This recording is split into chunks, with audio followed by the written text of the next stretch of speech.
Hola, salam Just Talk. Ya, gue mau bahas kemarin gue kan nggak ada video hari Minggu karena hari Sabtu itu gue ke gereja.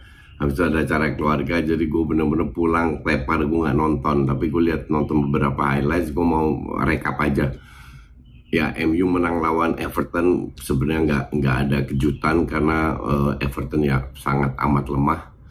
Jadi MU layak walaupun mereseknya atau ruginya kehilangan Rashford, tapi kita nggak tahu sejauh mana Rashford cedera. Artinya MU mulai pelan-pelan naik lagi lah. 2 kali beruntun sudah menang setelah beberapa kali nggak menang. Jadi perebutan 4 besar masuk Champions League dengan Newcastle masih berjalan seru. Newcastle juga menang lawan Brentford kali ini di kandang Brentford. Bahkan Tottenham Hotspur juga menang walaupun Brighton harusnya dapat penalti. Mitoma itu jelas-jelas dijegal, tapi wasit Inggris itu tambah parah.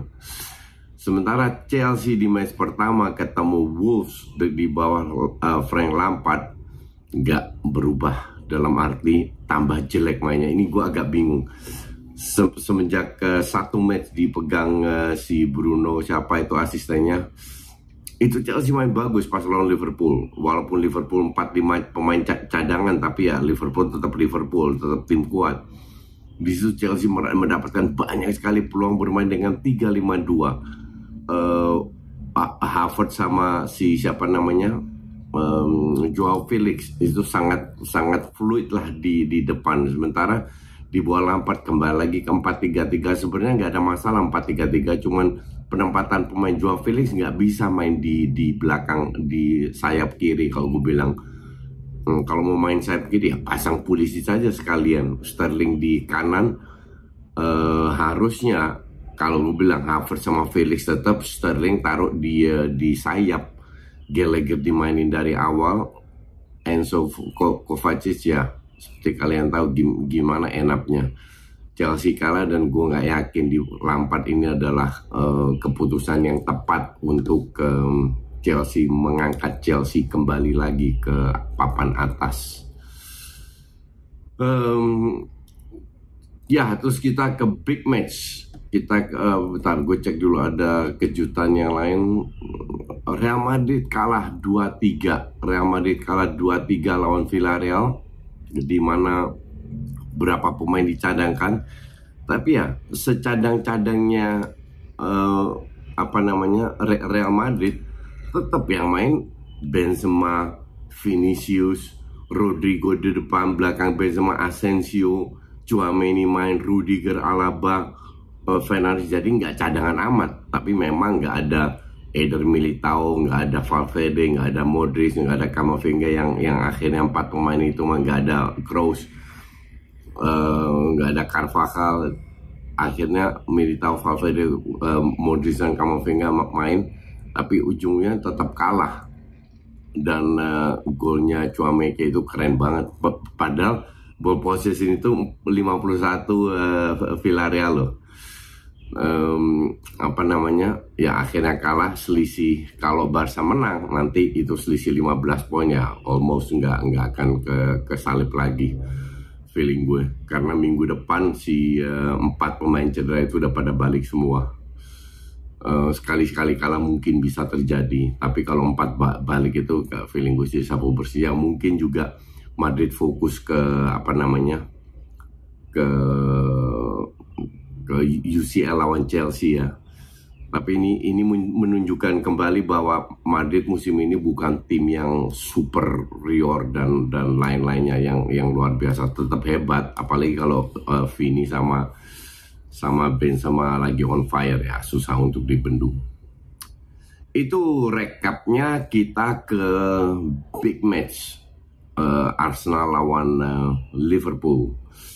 Tapi sebelum ke sana, saksikan yang satu ini dulu. Pakai Next Parabola. Yakin nih bukan piring, kecil banget. Instalasi mudah, kualitas gambar jernih, gratis 100 channel terlengkap. Pakai Next Parabola jadi maksimal. Ya, kalian bisa nonton live pertandingan olahraga dengan kualitas HD mulai dari BRI Liga 1, Premier League, Champions League, tenis, volley hingga NBA. Via Next Parabola yang dapat menjangkau ke semua daerah di Indonesia serta instalasi yang sangat mudah. Oke, jadi benar-benar dari Sabang sampai Merauke bisa dia pasang. Mumpung lagi ada promo berkah Ramadan spektakuler di bulan April. Kalian bisa dapatkan diskon 20.000 untuk berlangganan paket premium sport 30 hari. Nah, bagi kamu yang belum pakai Next Parabola, ayo beli dan aktivasi receiver sekarang. Gratis nonton olahraga ternama selama sebulan dan setahun bebas nonton movie dan series yang terbaik. Jadi bukan hanya sport, juga ada movies dan series yang terbaik ya. Yuk pakai Next Parabola dan beli paketnya sekarang untuk keluarga di rumah. Link ada deskripsi di bawah ini ya. Jangan lupa nonton Parabola, ingat Next Parabola. Ya, kita ke match berikutnya yaitu Arsenal lawan Liverpool. Sebelum pertandingan dimulai, kita tahu semua ini akan menjadi pertandingan yang sangat berat buat Arsenal karena mereka terakhir 10 tahun yang lalu kalau nggak salah pada saat Arteta masih jadi pemain menang di Liverpool, kecuali pas Covid mereka sempat menang, tapi itu buat FA Cup, bukan buat jangan itu lihat adu penalti. Jadi kalau seandainya nggak kalah aja, gue bilang udah bagus. Nah, Arsenal tampil tidak ada Saliba, Rob Holding yang main di kanan, Ben White karena nggak ada pilihan, Tomiyasu selesai sampai akhir musim. Zinchenko di kiri seperti biasa, tengah Odegaard, Partey, Saka, nggak ada perubahan. Di kanan Trossard yang nggak main, Jesus, Bukayo Saka sama Martinelli. Sementara Liverpool juga tampil full team, Robertson, TAA, wingback, di tengah Konate sama Van Dijk. Midfield Fabinho, Henderson sama Jones. Untuk gue agak aneh kenapa Jones dimainin. Terus bukan Nunes, Jota yang dimainin, Gakpo sama Salah. Oke, dari awal Arsenal sudah ngepres, bener-bener press sehingga Liverpool nggak bisa napas, dipaksa untuk long ball. Nah, long ball ini hampir selalu hilang. Yang namanya Mohamed Salah dikantongin sama Gabriel, bener-bener di cover ketat. Dan beberapa peluang didapatkan Arsenal juga sampai gol ini terjadi di menit, let me see, mana nih bentar, menit 8 Martinelli, oke. Ya, golnya Martinelli ini bisa dibilang berawal dari through pass yang mau diberikan ke si Odegaard, itu kena kakinya si Van Dijk berusaha clearance tapi dalam posisi yang nggak bisa clearance, akhirnya bolanya ke Martinelli. Cuma Martinelli di cover sama TA, nggak melakukan sliding atau nutup nothing, dapat 1-0 gol. Gol yang hebatnya fighting spiritnya Martinelli, 1-0. Nggak lama kemudian counter attack kalau nggak salah, ya counter attack dari kiri. Zinchenko kalau nggak salah kasih bola ke Martinelli, di heading 2-0. Sampai menit 28 Liverpool nggak ada jawaban sama sekali. Setengah jam pertama nggak ada jawaban sama sekali. Nah, setelah 2-0 baru pelan-pelan mereka naik. Itu juga ups and down. 5 menit terakhir lah plus extra time baru Liverpool ngegas. Ngegasnya bener-bener ngepres, oke. Salah dapat ya gol itu yang bola passing dari Henderson kan sebenarnya kejauhan, yang dari Robertson ke Henderson tengah, akhirnya Henderson bisa nyentuh, dapat Salah 1-0. Sangat layak ya, mungkin Liverpool layak mendapatkan 1 gol karena mereka 10 menit terakhir lah dengan extra time benar-benar berusaha ngegas, bermain sangat agresif, fighting spirit tinggi. Tapi pada prinsipnya Arsenal cukup menguasai match lah. Hanya 5 menit terakhir atau 4 menit di extra time di situ kelihatan, wah ini kalau dilanjutkan Liverpool di babak kedua ini bahaya. Apakah Arsenal bisa mempertahankan permainannya di babak pertama dengan high press? Kita lihat di babak kedua. Nah, sebelum gue masuk ke babak kedua ada insiden kecil. Si Robertson protes ke hakim garis, sama hakim garisnya disikut. Oke. Habis itu protes ke wasit, dikasih kartu kuning. Tapi ini ada kemungkinan besar kartu kuningnya dihapus kalau seandainya wasit dianggap salah, karena ini akan diinvestigasi sama bosnya wasit. Ini nggak ada sesuatu yang nggak wajar lah. Gue kaget juga waktu ngelihat bener-bener ya beredar gambar di sosmed bahwa dia hakim garisnya itu bener-bener nyikut. That's okay. Itu intermezzo. Nah, kita masuk ke babak kedua. Dari awal Liverpool sudah ngepres. Arsenal nyaris nggak bisa keluar dari pressnya, nyaris nggak bisa pegang bola. Akhirnya mundur ke belakang. Kalau kita lihat ball possession-nya itu berapa ya, bentar, 41-59, itu lebih di babak pertama. Karena babak kedua kayaknya praktis 50-50 atau Liverpool unggul dikit. Cuman nggak ada begitu bahayanya. Tapi Arsenal di babak kedua benar-benar digempur habis. Nggak heran juga mereka ketinggalan. Mereka ketinggalan. Akhirnya Holding tolol itu bikin pelanggaran, itu sah penalti, sesimpel itu. Sah penalti, salah dapat penalti, nggak masuk. Jarang-jarang salah nggak masuk, fair aja. Gue juga kaget, bahkan Jurgen Klopp juga kaget bahwa salah nggak masuk. Dia putar badan, terus dengar teriakan, dia balik lagi, dia udah begini. Loh, kok nggak masuk? Dia bengong sendiri.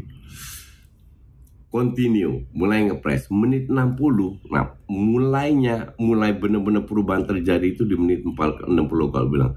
Thiago masuk, Nunes masuk, ganti Jota sama Curtis Jones. Dua pemain yang buruk. Oke. Artinya Liverpool memasukkan dua fresh legs. Dua pemain yang lebih fresh, yang punya fighting spirit tinggi lah, kasarnya begitu. Dari Arsenal nggak ada perubahan. Dan mereka dapat peluang demi peluang. Ya mungkin banyak setengah peluangnya, tapi dua save yang benar-benar dilakukan oleh Ramsdale, itu shootingan dari Salah sama menit terakhir Konate, itu benar-benar save yang luar biasa, menyelamatkan. Menit 78 Liverpool ambil risiko. Mereka ngelihat Arsenal stamina udah menurun, di press terus. Fabinho ditarik pemain tengah untuk Firmino. Oke, Firmino mungkin bermainnya lebih di belakang Gakpo, atau Gakpo di belakang Firmino, bergantian lah. Itu menit 78. 3 pemain baru masuk. Baru 2 menit kemudian Trossard dimasukin. Baru menit 80 dimasukin Trossard sama Kiwior. Pergantian Kiwior, gue masih, untuk Odegaard masih oke. Karena Odegaard untuk gue di match-match besar nggak kelihatan. Oke, nggak main jelek, cuman nggak seperti biasa.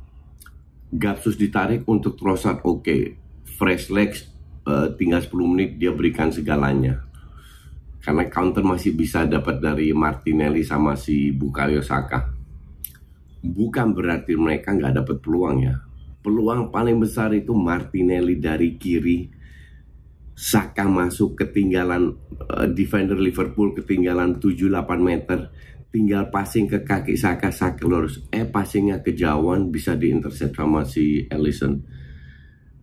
1, emang Martinelli nggak bisa passing. Kedua, atau dia kecapean. Ini yang gue nggak, inilah blundernya si Arteta. Sama gol ke-2 Firmino menit 87 itu setelah TAA ngolongin Zinchenko. Zinchenko ini udah habis. Martinelli pun juga ada habis. Banyak yang pemain tuh benar-benar habis. Ben White tuh main jelek banget, terutama di babak pertama, nggak diganti sama sekali loh.